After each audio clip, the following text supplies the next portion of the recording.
Hello and welcome back. You're watching World News here on TVP World. I'm Anna Kalczyńska. European leaders voted to rearm the continent through a bold proposal pushed through at the extraordinary European summit on Thursday. And while there was a unity on mobilizing roughly 800 billion euros to shore up the continent's military war chest, cracks emerged for ongoing support for Ukraine, as Hungary voted against any military support for the war-torn country. We are now joined by our EU correspondent Angela Skujins from Brussels. Hello, Angela. The Hungarian vote is a part of its consistent strategy. So was there any attempt to change Budapest's attitude? Yes, so what we had been hearing in the weeks leading up to that extraordinary European Council summit last night, which many dubbed as war talks, that Hungary would not falter from its usual attitude in threatening to veto any decisions regarding military support for Ukraine. But there were whispers last night in the corridors of power that potentially the country's Prime Minister, Viktor Orban, had softened his stance. But then we received news that, according to other sources familiar with the matter, that the leader of that country only took 15 minutes to decide that he would use his veto to block any military support for Ukraine. The EU High Representative Kaja Kallas spearheaded this proposal. We know that there was 1.5 million rounds of ammunition that would have been sent to the Ukrainian front lines. The aim there is to strengthen Ukraine, particularly the Ukrainian President Volodymyr Zelensky, as he goes into these wafer-thin ceasefire talks with Russia. The aim there is to strengthen him in those dialogues. But of course, that did not get over the line. Only 3 conclusions regarding support for Ukraine were tabled. Following the tally, the European Council President, Antonio Costa, admitted that Hungary was isolated in its decision. But while there was discord regarding this matter, there was unity regarding a massive push to rearm Europe. This centres on mobilising roughly 800 billion euros to restore and shore up the member states' war chest in terms of their military capabilities. This will be delivered through a 150 billion euro loan package that member states can apply for, and the roughly 650 billion euros is mostly theoretical. That will rely on member states loosening, tapping into their own budgets, increasing their military spending by 1.5%. We know that Poland is on board with this. They've been targeted by excessive deficit procedures in the past for their spending, their high spending on their military capabilities. But Germany last night announced that it had warmed to the measure, voted in support. This is massive, as that country is arguably the most frugal of the EU member states. It really represents a watershed moment here in Brussels. This is what we heard from the European Commission President, Ursula von der Leyen, that history was being made last night. But now we'll wait and see to how these measures will be rolled out. But that is all from Brussels. I'll send it back to you in Warsaw. Angela Skujins from Brussels. Thank you so much. During a press conference in the Polish Parliament, Minister of National Defense Władysław Kosiniak-Kamysz emphasized the importance of Poland being prepared for any scenario in the face of rising security threats. The official also discussed Poland's approach to security, including the importance of keeping Russia at bay and bolstering Europe's defense capabilities. Here's what he had to say. Poland must be prepared for any scenario. Poland must arm itself, increase its defense industry potential, and build strength and social resilience. These are our foundations, our pillars.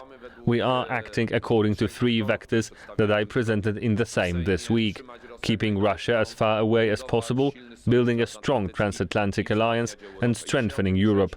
And the third one will likely be discussed the most after the Prime Minister's meeting, after the summit in Brussels. Good news and an important debate.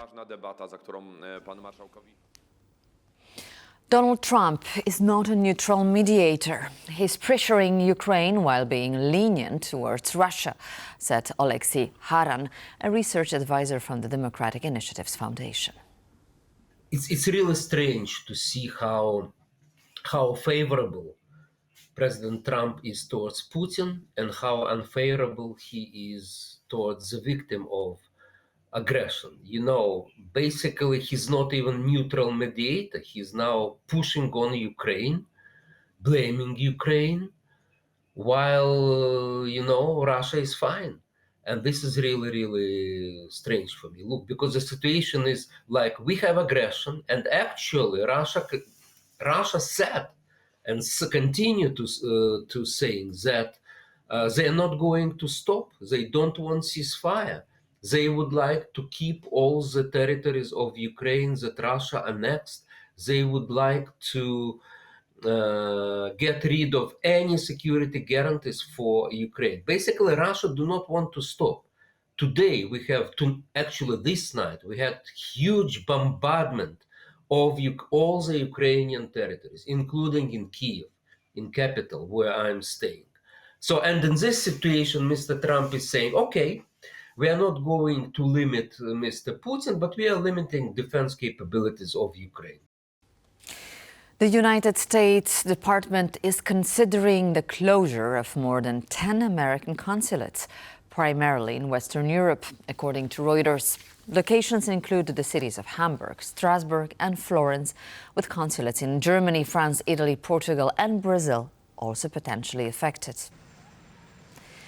Among the consulates under review by Trump's administration are those in Leipzig, Hamburg and Düsseldorf in Germany, as well as Bordeaux, Rennes, Lyon and Strasbourg in France. Florence, Ponta Delgada in Portugal and Belo Horizonte in Brazil are also on the list. Officials emphasize that the list is not final and the closures are still under consideration. This move comes as part of broader efforts to streamline operations within the U.S. Foreign Service, which could also include reducing staff numbers by at least 10% at diplomatic missions. The restructuring initiative is spearheaded by President Donald Trump and overseen by the Department of Government Efficiency, led by tech billionaire Elon Musk.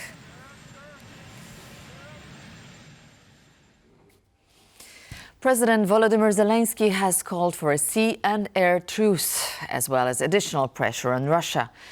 This comes after Russia launched yet another attack on Ukraine, targeting energy, gas and civilian infrastructure across the country. Russia launched a missile attack on Ukraine on Friday morning, targeting the Kharkiv region. 9 residential buildings and at least 35 private homes were damaged, leaving at least 6 people injured. Emergency service units immediately arrived at the scene, where they found 10 garages and 5 cars on fire.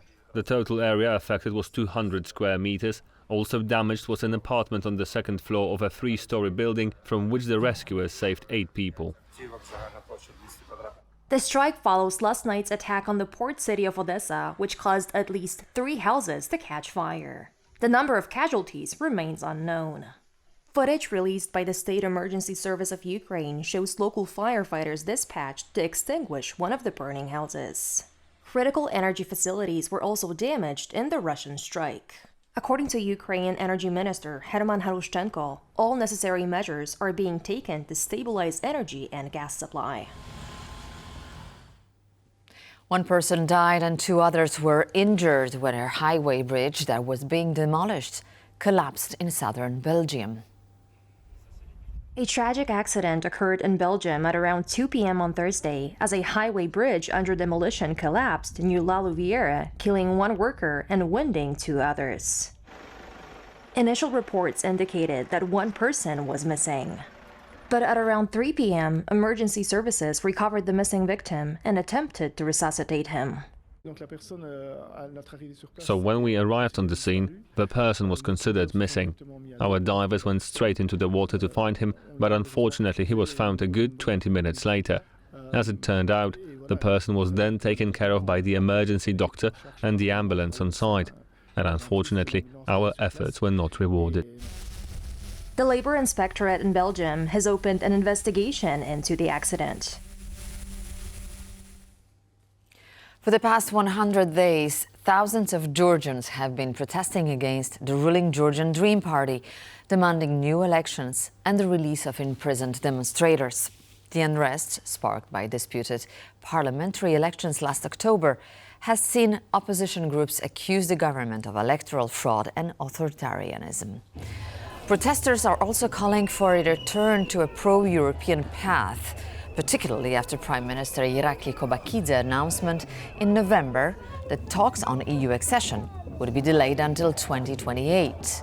The ongoing protests have led to clashes with police, with accusations of violence and torture, and resulted in hundreds of arrests. Despite the demonstrations, the ruling party has shown little sign of backing down, recently passing the first reading of a controversial law restricting foreign influence on civil society. The protests have led to international sanctions on Georgian leaders, but they continue to mobilize, with more rallies expected to disrupt the capital, Tbilisi, as the protests mark their 100th day. Severe flooding has swept through the Spain's Murcia region, forcing authorities to activate the Special Civil Protection Plan. The situation has left schools closed, roads impassable, and caused widespread disruption across several municipalities, within Segejin and Lorca being the hardest hit areas. The regional government of Murcia declared the plan on Thursday afternoon due to the intense risk of flooding from heavy rain. As a result, schools were closed in 5 municipalities and several key roads were blocked. It's a chaotic situation, and we've never experienced a rain situation like this before. By 6 p.m. on Thursday, emergency services had already received 448 calls related to the storm. The flooding has caused significant damage, with many areas completely submerged, including access routes to the city of Lorca, which remain impassable. With emergency teams still working to control the damage, the flood waters continue to pose a threat. And that's a wrap for this edition of World News. Thank you so much for watching us this morning, and see you soon. Stay close to TVN 24.